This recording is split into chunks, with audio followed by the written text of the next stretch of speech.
SC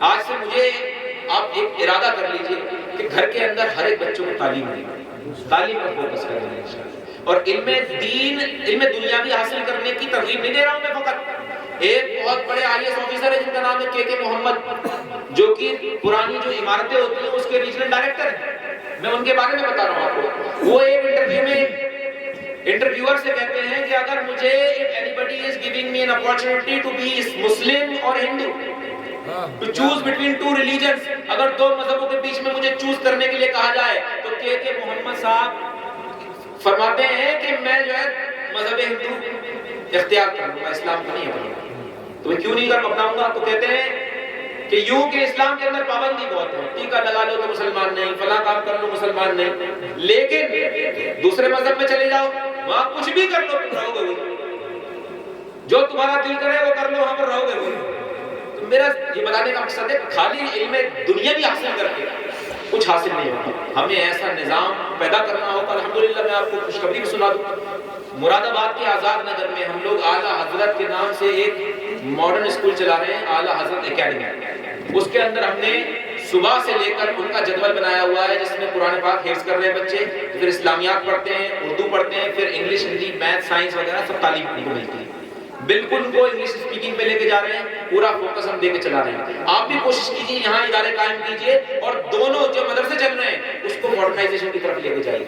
علماء اہل سنت اپنا کردار نبھائیں گے، وہ اپنے قرآن مقدس میں ان کا مقابلہ کوئی نہیں کر سکتا، اردو میں ان کا مقابلہ کوئی نہیں کر سکتا۔ بیٹھیے ان کے پاس اور ان کو بتائیے کہ حضرت ایک ٹیچر ہم دیں گے انگلش کا بڑھیا، آپ بچوں کے لیے پیریڈ نکالیے اور ان کے لیے انگلش کا ایک بہت زبردست ٹریننگ دیجیے اسپیکنگ، آپ لے کے آئیے، آپ بڑھیے، آپ کی ذمہ داری ہے، اپنی ذمہ داریوں سے پیچھے مت ہٹیے۔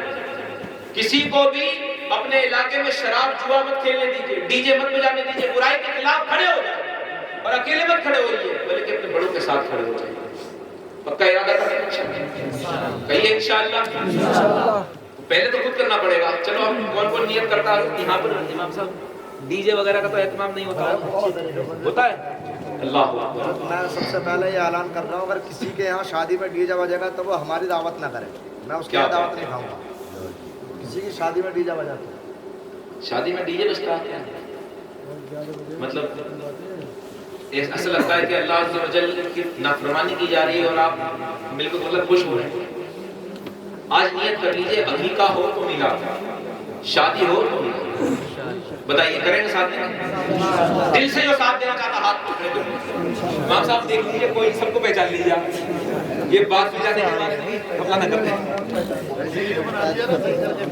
حضرت آپ مجھے کال کر دیجئے گا، ہماری ٹیم ہے اعلیٰ حضرت کی مشن کی ہے، 200 افراد ہیں، فوراً ہم یہاں پر آ جائیں گے۔ وہاں آزاد نگر میں کسی کی مجال نہیں ہے، 5 سال تک وہاں پر جوئے کا اڈا چل رہا تھا، وہاں پہنچے ہم، جاتے ہیں ان سے ایسے نہیں کہا، انہوں نے کہا سامان نکال کے گھر سے باہر پھینک دیں گے اگر جوئے کا اڈا شام تک بند نہیں ہوا۔ آج تک بند نہیں ہوا۔ اس پورے علاقے میں 20 لڑکوں کو پکڑتے ہیں جو جوئے شراب کھیل رہے تھے، توبہ کرا دیے، ان میں سے تقریباً 5-6 لوگوں نے داڑیاں بھی رکھ لی، اب ہماری ٹیم میں شامل ہیں۔ آپ بناؤ ایسی ٹیم، یہاں پر ٹیم اکٹھی ہونی پڑے گی۔ آپ کے علاقے میں جوا تو نہیں ہے حضرت؟ یہاں کون ہے بندہ اللہ کا جو اس علاقے میں محلے میں کھڑا ہوتا ہے کہ میں انشاءاللہ شروع کرتا ہوں، میں اس علاقے میں کام برا نہیں ہونے دوں گا؟ شراب شراب کے تعلق سے تو حضور کا صاف فرمان ہے کہ جو شراب پیے اسے سلام مت کرو، وہ بیمار پڑے اسے دیکھنے مت جاؤ، اور مر جائے تو اس کی نماز جنازہ مت کرو۔ مطلب یہ کہ سب مل کر نہ پڑھو، چند لوگ پڑھ کے اس کو دفن کرو۔ تو اب آپ بتائیے کون ہے جو سب سے پہلے کھڑا ہوتا ہے کہ میں انشاءاللہ اس مشن کو، برائی کو دور کرنے کے لیے انشاءاللہ؟ ماشاءاللہ، کیا نام ہے آپ کا؟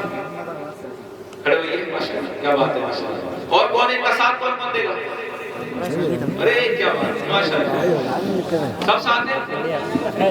چھوٹے یہ ادھر سے ساتھ نہیں ہے؟ ڈی جے والے کون کون ہیں؟ ڈی جے اگر ایسا ہوتا ہے تو 9 میں پہنچ جانے، آپ کال کر دیجیے۔ سب لوگ تیار ہیں؟ اسلام کی خاطر تیار ہیں؟ اپنے مذہب کو بدنام تو نہیں ہونے دیتا؟